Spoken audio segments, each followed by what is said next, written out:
হাসপাতালের ওয়ার্ডে খালি নেই শয্যা, মেঝেও ভর্তি রোগীতে। তাই জায়গা না পেয়ে বারান্দায় চিকিৎসা নিচ্ছেন ডেঙ্গু আক্রান্ত রোগীরা। এমন চিত্র এখন ময়মনসিংহ মেডিকেল কলেজ হাসপাতালের ডেঙ্গু ওয়ার্ডে।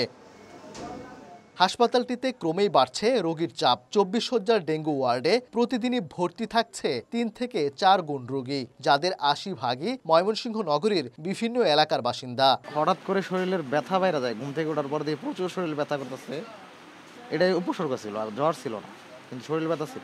দেখতেছি যে জ্বরের কন্ডিশনটা কাঁপুনি দিয়ে আসতেছে, তো তখন আমি হসপিটালে আসে টেস্ট করি, দেখি যে আমার ডেঙ্গু পজিটিভ আসছে। জ্বর যদিও কমছে, তবে বমি আর পাতলা পায়খানার বিষয়টা এখনো শেষ হয় নাই। খাওয়ার কোনো রুচি নেই, প্রচণ্ড মাথা ব্যথা, উঠতে পারি না। বৃষ্টি অব্যাহত থাকায় চলতি মাসেও ডেঙ্গুর প্রকোপ বাড়ার আশঙ্কা চিকিৎসকদের। এখন কিন্তু মশা দিনের বেলাও কামড়ায়, বিশেষ করে সকাল সময়ে এবং সন্ধ্যার দিকে, বিকালে এই সময়েও কিন্তু মশা কামড়ায়। আমরা যদি তার ওই ব্রিডিং প্লেস যেটা যদি আমরা করতে পারি, রিমুভ করতে পারি, পরিষ্কার পরিচ্ছন্ন রাখতে পারি, তাহলে কিন্তু অনেকাংশে এটা নিয়ন্ত্রণ করা সম্ভব। চলতি বছরের জানুয়ারি থেকে সেপ্টেম্বর পর্যন্ত ময়মনসিংহ মেডিকেল কলেজ হাসপাতালে চিকিৎসা নিয়েছেন 699 জন ডেঙ্গু রোগী। আর প্রকোপ বাড়ায় শুধু অক্টোবর মাসেই চিকিৎসা নিয়েছেন আরও 820 জন। এদের মধ্যে মৃত্যু হয়েছে 6 জনের।